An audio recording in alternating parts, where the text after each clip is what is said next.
Hello, I'm Dr. Che and you are watching my YouTube channel. In this video, we will talk about modal verbs. Modal verbs is the topic, and as you know, this is advanced English grammar course. And in this course, I have covered more than 27 common topics, common and important grammar topics.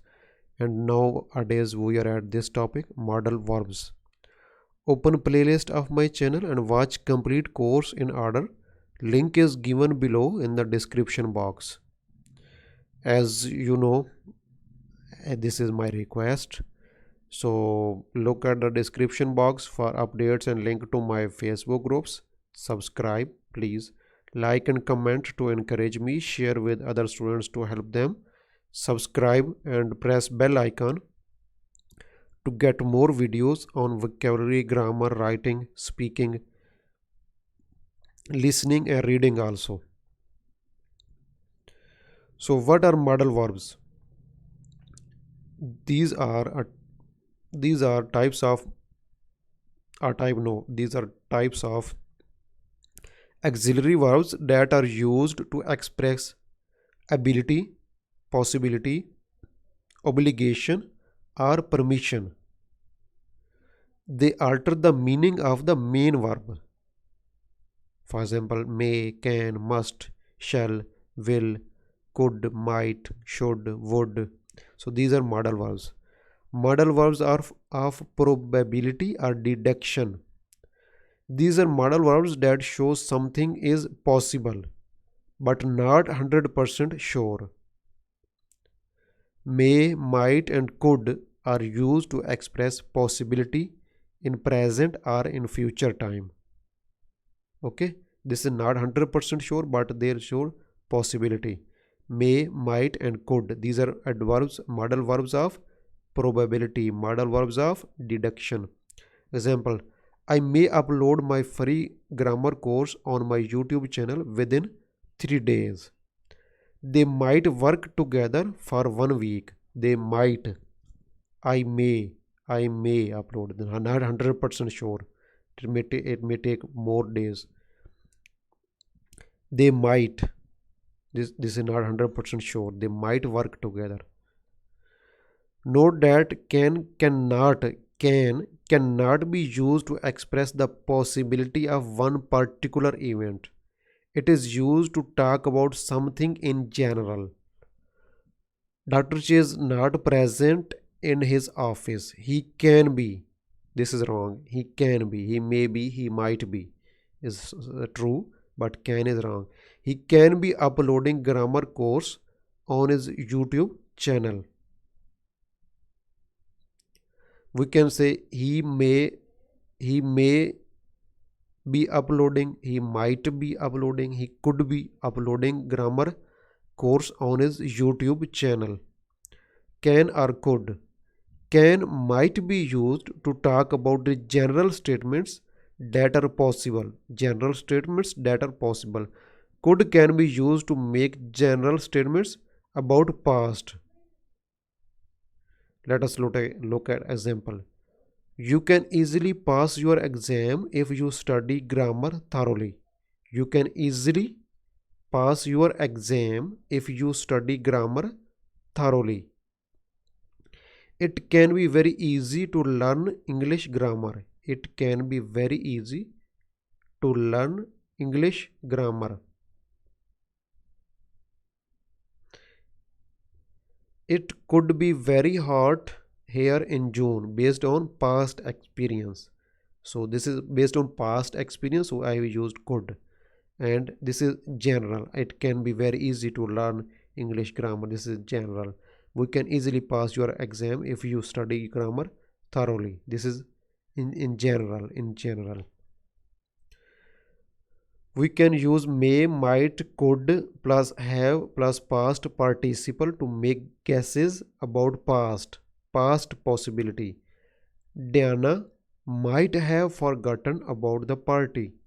Diana might have forgotten about the party. This is a guess about the past possibility, and we are using might, may, might, could plus have plus past participle.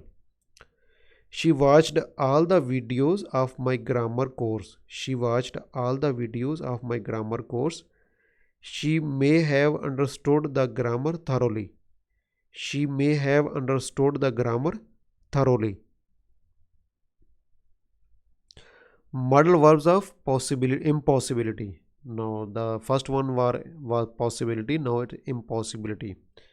These are used to show something that is impossible. We use can't or cannot.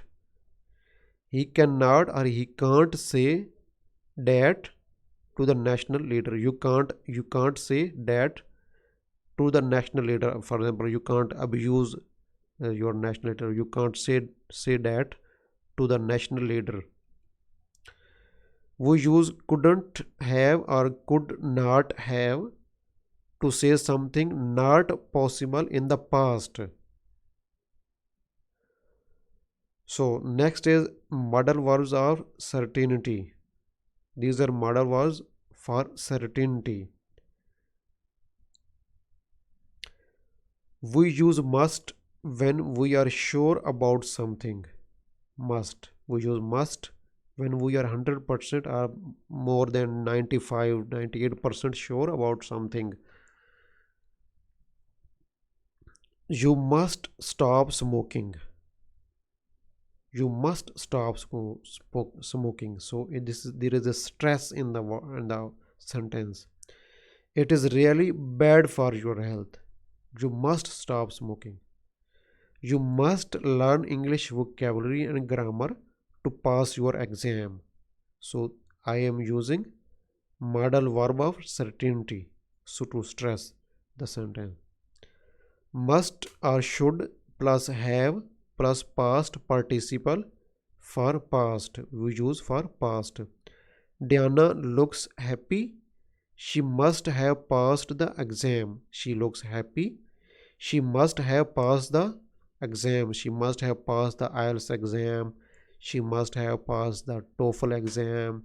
She must have passed the PTE exam or the exam of his medicine. Next is modal verbs of permission. Modal verbs of permission. We can use may, can, may or could. These can be used as modal verbs of permission. May is more polite and formal than others. For example, when we were in your school, we used to say, may I come in, sir? So this is formal expression. May. May is more polite and formal than others. May I ask a question? If you are talking to a teacher, you can say, may I ask a question, please? And if you are talking to your friend, you can say, can I ask a question? Could I ask a question? But with a formal way would be better, may. Used to express permission. They can also be used to express permission. You can go home after the grammar class. You may go home after the grammar class, or you could go home after the grammar class. If you are already in your home and you are watching online, then what I can say? What I can say? You are already in your home. Okay. So modal verbs of obligation, we can use must, need to and have to. These are modal verbs of obligation. These are very important. I have to finish my grammar course this weekend. So this is modal verb of obligation. I am saying to myself, I should do this, obligatory. I should do this. I must do this. Example, I must finish my grammar course this weekend. I need to talk to my manager to resolve this issue. I must talk, something like that. So at the end, the same thing as I told you at the end of every class. Subscribe to my channel, please. Look at the description box for updates and link to my Facebook groups. Like and comment to encourage me. Share to help other students. and at the end subscribe and press bell icon, this one bell icon, to get more video courses on vocabulary, grammar, writing, speaking, listening and reading. I will make complete courses. Thank you very much.